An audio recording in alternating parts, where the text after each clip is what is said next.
Okay, so in this discussion, we're going to talk about the disorders of the nervous system. It's going to be a little long because there's a lot to talk about. So the first thing we're going to talk about are called cerebrovascular accidents, or CVAs. And you probably know these as strokes. And so this is when blood circulation is blocked in the brain and causing tissue death. And so this can be permanent depending on how long the clot is there and how long that part of the brain goes without a good blood supply. You also have what are called mini strokes. These are called TIAs, or transient ischemic attacks. Ischemia means low oxygen levels, low blood flow to an area. And so these can be temporary, and a lot of times they're reversible, whereas CVAs can be irreversible. And so TIAs can just last a couple of seconds. You may see someone kind of zone out or something like that. With a true stroke, a full-blown stroke, you may see slurred speech or drooping of the face or maybe paralysis of a limb. So if you suspect at all that someone is suffering a stroke, you need to get them to the hospital immediately because time is important. You only have a couple of hours to treat a stroke and to reverse or stop any potential damage. And so they'll give them what's called tissue plasminogen activator, which helps break up that clot and allow the blood to flow to that area and bring oxygen back into the brain and hopefully reduce the chance of any further brain damage. So again, if you suspect a stroke, get the person to the hospital immediately. Some other things that can happen, you have traumatic brain injuries, and so some examples of traumatic brain injuries. If you think about the skull and then the brain is kind of inside the skull and it's floating around in those meninges that are filled with cerebrospinal fluid. So if anything causes the skull to stop, either a blow to the head or your forward momentum and you stop, the brain will keep kind of moving and slam into the skull, essentially is what happens. And so you can have a concussion. That's a temporary alteration in function. You may have heard someone who got their bell rung. So things like football players, they get hit real hard and the brain kind of slams up against the skull, and it kind of makes them have some altered mental state for a little while. That's usually temporary though. A contusion is permanent, so the brain has hit the skull hard enough that it's actually caused damage. So it's a more serious condition. Concussions, one or two concussions, may or may not cause you too much damage over the time. Usually that resolves, but multiple concussions over time can cause permanent brain damage. You want to let a concussion heal before you're put in a position to be hit again or have another concussion. So that's why athletes in football, soccer, if they're suffering from a concussion, they need to sit out for a couple of days before they're put back into the game and let that heal so that they don't have another concussion and actually cause some brain damage. You can also have hemorrhages, which are bleeds inside the brain. They can be subdural, which if you think about the meninges, here's your dura and your arachnoid and then your pia mater. Subdural means a bleed below the dura, and a subarachnoid means below the arachnoid mater. And these can be dangerous because as that blood is filling up these meninges, the brain is in a closed vault inside the cranial cavity. And so as the blood fills up that area, it can actually force the brain through the foramen magnum, which can result in death. So you want to stop a brain bleed as quickly as you can. You also have what's called cerebral edema, and instead of blood, this is just swelling of the fluids inside the brain.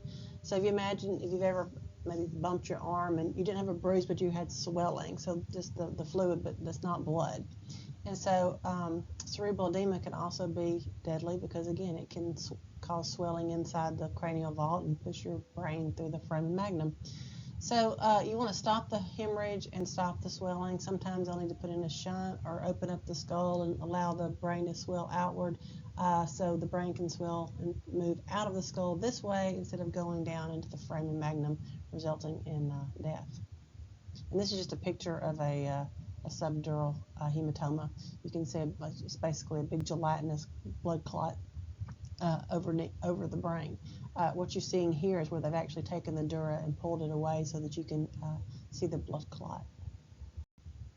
Okay, so this is not really a disorder, but it's the effect of smoking on the brain. Smoking is not good for your brain. It actually can cause blockage of the carotid arteries, which is what carries blood to your brain.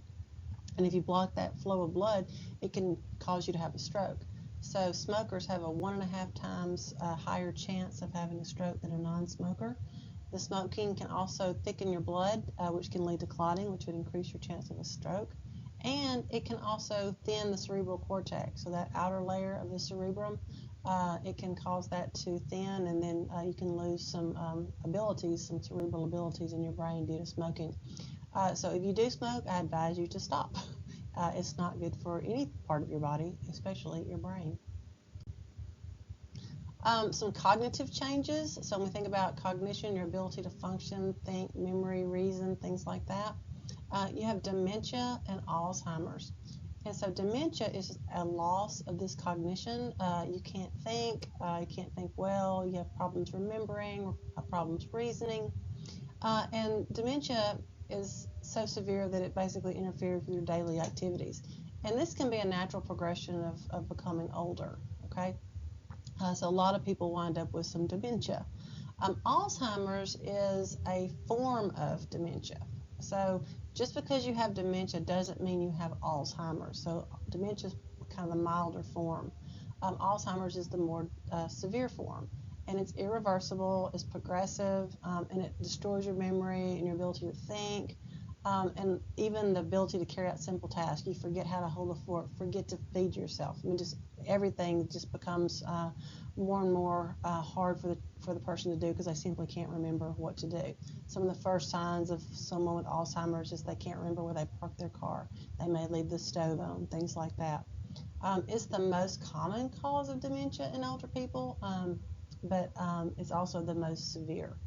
And Alzheimer's usually appears after the age of 60. There are some cases of people with Alzheimer's younger than 60, but typically it's over 60. And I've just got this picture in here to show you that if you do an autopsy of an Alzheimer's patient, there are physical changes to the brain, and these are irreversible. The brain they have what's called tangles, and it actually kind of shrinks. The cerebral cortex kind of thins out, and the brain is actually reduced in size compared to a healthy brain. Epilepsy, this is another disorder of the brain, and when you think epilepsy, you think seizures. And we're not going to talk a lot about epilepsy, but in just simple terms, the brain short circuits. Think about all these neurons and neuronal pathways and all of the electricity that's going through your brain from neuron to neuron. Instead of firing in a controlled way, it just kind of short circuits and fires randomly. And it can be varying degrees. You can have people who have these seizures that they go completely blank, and maybe that they just kind of phase out for a second and they come back. Or they can have the kind where they collapse and maybe thrash around, things like that. So varying degrees of epilepsy. It can be treated, not necessarily cured.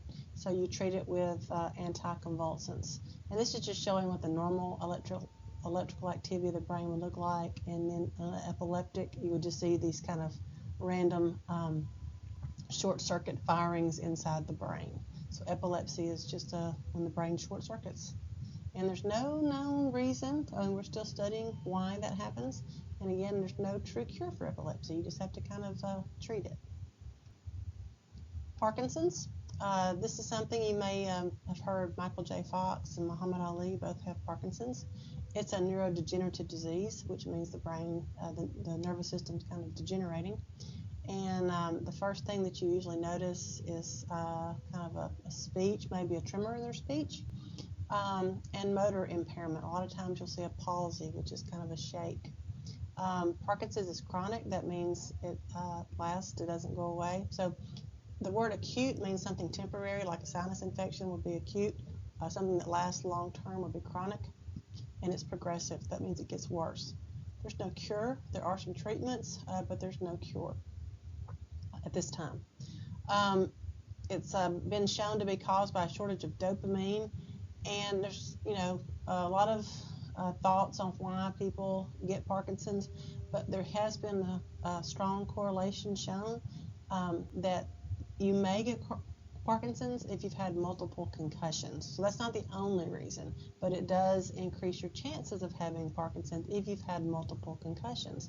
So think Muhammad Ali was a boxer, so he probably got hit and had several concussions. Michael J. Fox has actually said that he played hockey in high school and had several concussions as a hockey player. So having multiple concussions can set you up for the possibility of having Parkinson's in the future. Not the only reason, but it does correlate. Meningitis. So itis, meaning, so anytime you see itis, that's inflammation of, so inflammation of the meninges. So this is the inflammation of the meninges that cover the brain and spinal cord. And so first symptoms, you may see a rash. This is just a typical meningitis rash. A lot of times stiff neck, high fever, and a headache. So if you have a really high fever, a bad headache, and a stiff neck, you need to be thinking meningitis.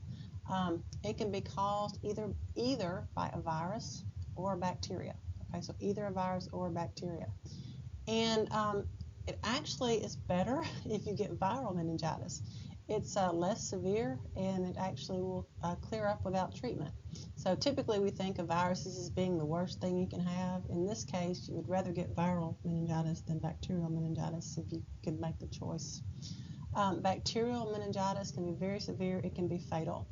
It can lead to brain damage. It can lead to hearing loss, learning disabilities, and again, it can kill you. The two bacteria that can cause meningitis are Haemophilus influenza type B, which we abbreviate as HIB, and Neisseria meningitidis. And both of these have a vaccine, so the Hib vaccine and the meningococcal vaccine. Most people have the Hib when they're young. The meningococcal you usually get in your high school, college years. If you haven't had this one, I suggest that you do, because college-age kids tend to see an increased risk of this meningococcal infection. So if you haven't had this one, you might want to go check your immunization records and get your meningococcal vaccine. I just threw this one in here because a lot of people have heard of someone that had a brain tumor, and so when you think tumor, you think cancer. Anytime you see the OMA, that is OMA means a tumor. And so when you talk about brain tumors, a lot of times you'll see the first part of the OMA will tell you what kind of cell is become tumorous or cancerous. So maybe the first thing that you hear when you have someone diagnosed with a brain tumor is they have a glioma. So do you remember those glial cells, those support cells, those accessory cells in the brain? So you can have a glioma, and if they can figure out which cell is actually become tumorous or cancerous, then they'll give it a more specific name. So this is an astrocytoma. So remember, the astrocytes are a type of glial cell. So you may first hear about a glioma, and then they'll further differentiate into what type it is, maybe. And so this one is a astrocytoma. Brain abscess. This is going to be caused by a bacterial infection. So this is going to be an infection. And a common way to get a brain abscess is through a sinus infection. The way your sinuses are set up in your frontal sinuses, maxillary sinuses, you have holes in your skull, and they can have weak places, and bacteria can actually eat through the bone and go into the cranial cavity and set up housekeeping and set up an abscess. And so this is just an area of infection inside the brain. My father had this. He had a sinus infection and that basically ate through his sinus wall and then went into his brain. And so they had to open up his skull, go into his brain, and then take all that out and then give him antibiotics into the brain to cure it. So again, brain abscesses can kill you, but if you catch them early enough and they can remove the abscess and give you antibiotics, then hopefully you'll be okay. The longer you have the brain abscess, the more chance that the bacteria are going to eat away the brain. My father was very lucky that they caught it early enough that the bacteria had not done any permanent damage to the brain. All right, so let's talk about the spinal cord. That's part of the nervous system, and it can also be damaged. There's two types of loss of functional loss in the spinal cord. Remember, the spinal cord's carrying information to the brain and then back out motor information. So you have sensory and motor. If you have sensory loss, we call that paresthesias. And if you have motor function loss, we call that paralysis. So if someone's paralyzed, they can't move. But if you can't feel anything, then that's the sensory loss. So that's two different things. So you can lose the ability to feel something or the ability to move something, or both. You may, if you have severe spinal cord damage, then you can't feel anything or move anything. So paralysis, again, that means not to be able to move. That can be divided into flaccid and spastic paralysis. And so flaccid, which means limp, is damage to the ventral horn. So if you think back to the spinal cord and you had your little spinal nerves, and you had your dorsal root and your ventral root. Remember, dorsal information's coming in, sensory, ventral information going out, motor. So if you have damage in the ventral root, then you would not be able to send signals out to the muscles. The muscles couldn't move and they'll atrophy. Spastic paralysis, this is, instead of being in the spinal cord, it's in the motor cortex is damaged. And so the spinal nerves are intact, but there's stimulation coming down, but it's not coordinated. There's, for some reason, the coordination, the brain and the spinal cord and the spinal nerves aren't coordinated anymore, and you just kind of get these random, uncontrolled movements. That's called spastic paralysis. And that could be to a head injury or something like that. Spinal cord trauma, you can also have transection, and this is the one that a lot of people are really worried about. When you think about spinal cord injury, you're worried about your spinal cord being severed. And so if you sever the spinal cord, that can cause complete total motor and sensory loss. So you've heard the words paraplegia and quadriplegia. Paraplegia means the legs are paralyzed too. Quadriplegia is the arms and the legs are paralyzed. So to be a paraplegic, for your legs to be paralyzed, you need to have that transection somewhere between T1 and L1. Quadriplegics, they're going to have a transection in the cervical region. So the next thing is poliomyelitis. You probably know that as just polio. And polio is due to the poliovirus, which attacks the ventral horn motor neurons. So remember, the motor neurons, if they're destroyed, you don't get a signal out to the muscles, therefore they atrophy. Depending on the severity of the polio, death may occur because you'll get not only paralysis of your skeletal muscle, arms and legs, but also the diaphragm, your respiratory muscles. And so polio victims can succumb to respiratory and cardiac arrest and die that way. In the past, if it got to that severe of a state, they would put you in an iron lung, which would basically breathe for you, so that the polio victims didn't pass away, because mentally everything is okay. You have all your cognition is still there. You just can't move your muscles. And so they would put you in an iron lung to breathe for you and keep you alive. Interesting story. If you have time, Google it and you'll learn all about polio. ALS, this is something that a lot of people know about now because of the Ice Bucket Challenge. This is called amyotrophic lateral sclerosis, and it's also known as Lou Gehrig's disease. He was a baseball player who had ALS. It's also been in the current movie, The Theory of Everything, about Stephen J. Hawking. So that's another person who has ALS. It's a progressive destruction of that ventral horn again. Again, if you don't if that ventral horn's not intact, you don't get information going out to the motor neurons, and the muscles won't contract.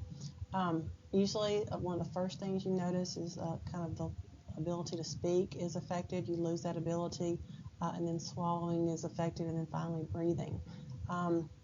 Usually, people die within 5 years. Stephen J. Hawking's a special case. He has a mild form that's allowed him to live with it for many, many years. ALS patients sometimes suffer from what's called locked-in syndrome. So all of their skeletal muscles don't function, but their brain is still fine. They're totally aware of where they are and everything. But they just can't communicate in any way because all of the skeletal muscles have quit working, so they can't signal, they can't blink their eyes, they can't do anything to let you know that they're still there and then they understand what you're saying. So it can be very tragic in the last moments, last months and years before they pass on. Okay, so your eyes are part of the nervous system, and there's a couple of things that I want to talk to you about that can go wrong with your eyes. And these are things that you probably have heard about. People know that they're nearsighted and farsighted, and maybe an astigmatism. And so if you have nearsightedness, that's called myopia. Hyperopia is farsightedness. And this is just due to basically the shape of your eyeball. If you're nearsighted, which means you can see things near, but you can't see things far, that's because you have a longer than normal eyeball. And I've got a little short video that I'll put in Blackboard that you can watch, kind of explains that in a little more detail. If you're farsighted, that means you have shorter than normal eyeball. And you can just correct these with lenses. Astigmatism means that your cornea just has, and sometimes the lens has a slight problem with unequal curvature. It's not perfectly round, and that can cause problems. So you can either fix that with a lens or possibly corneal transplants or surgery. So astigmatism just means the cornea or the lens aren't completely round or in a rounded shape like they should be.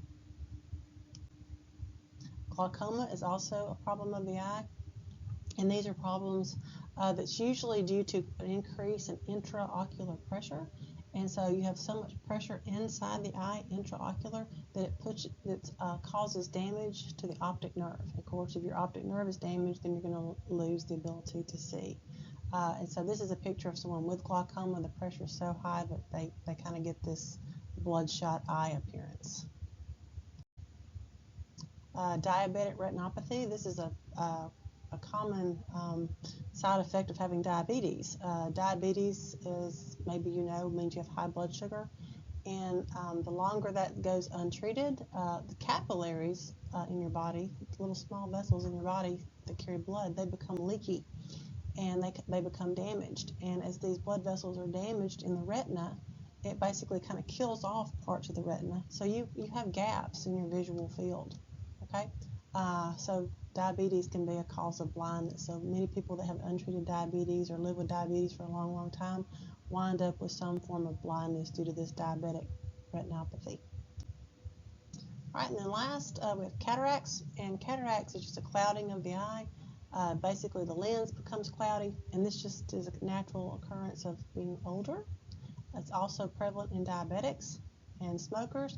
And if you have light colored eyes, like blue colored eyes, UV light can also increase your risk of cataracts. So they will do surgery to remove those cataracts, and then usually the condition you can see just fine after they take the cataracts out.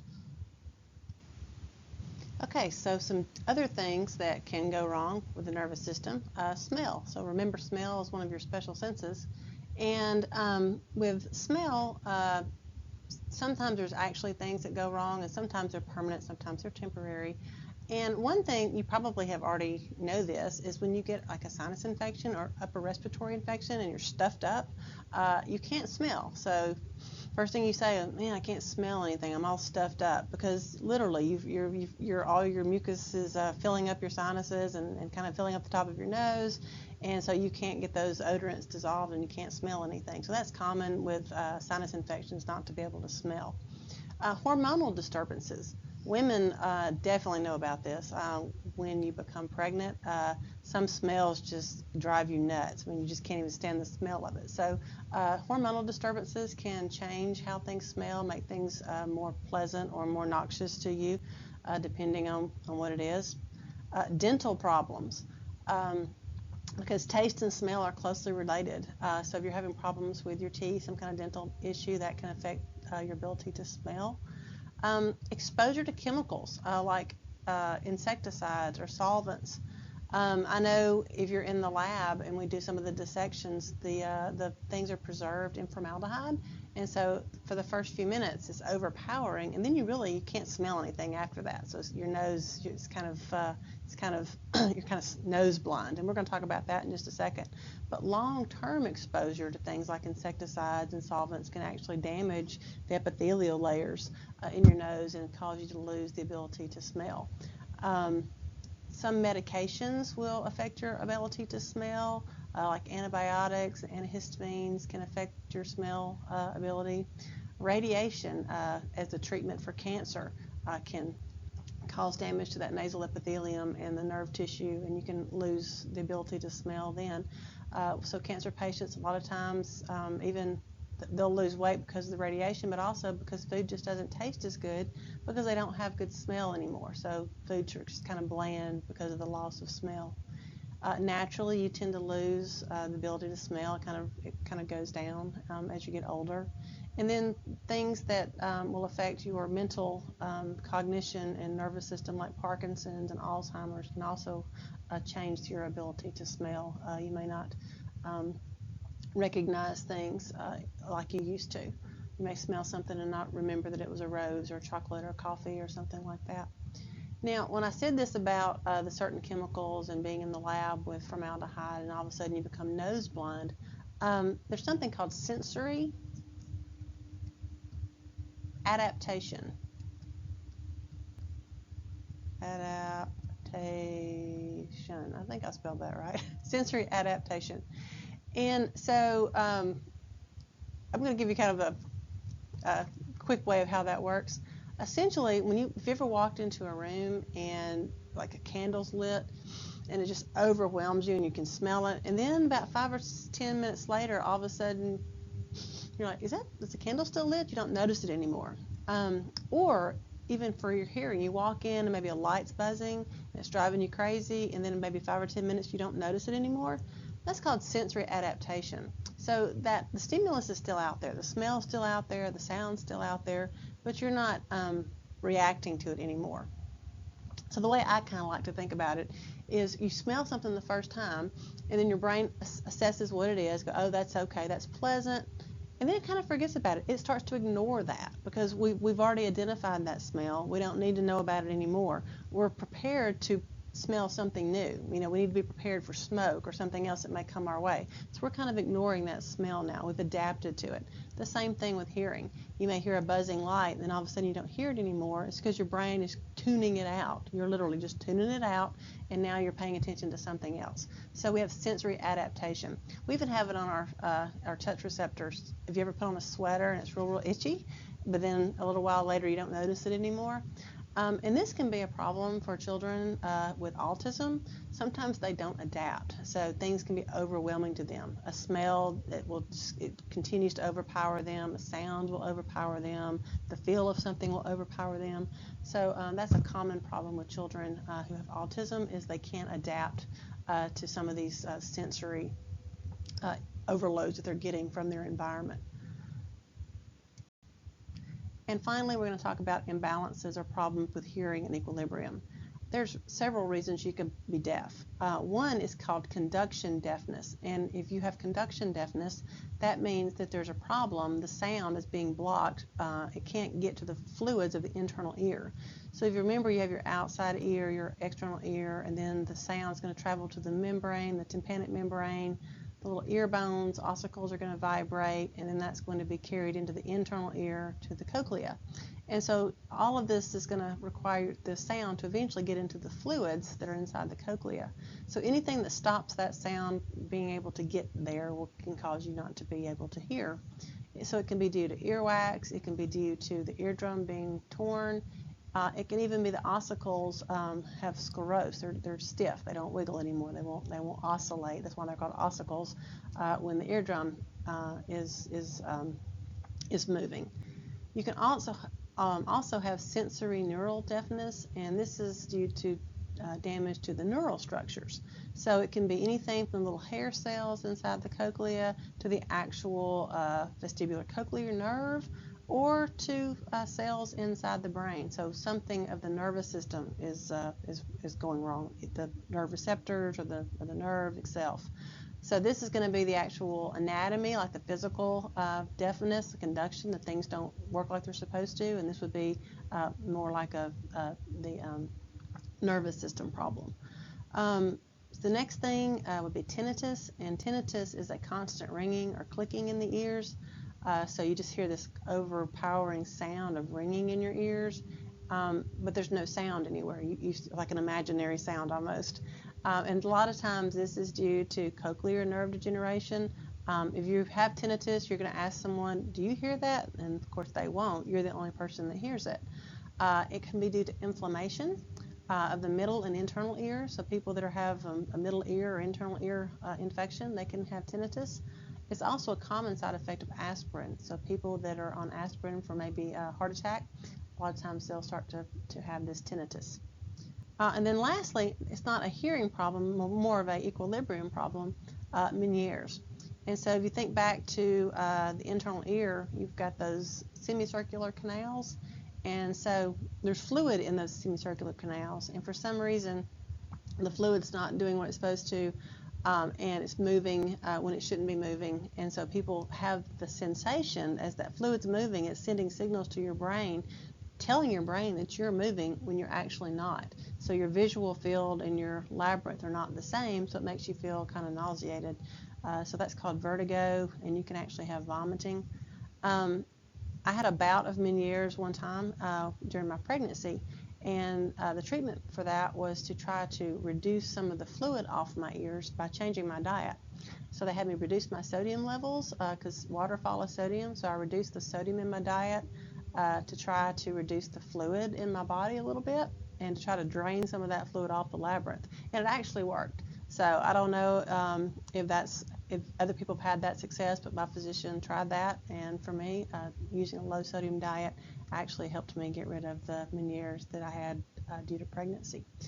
Okay, so that's all we're going to talk about with your disorders.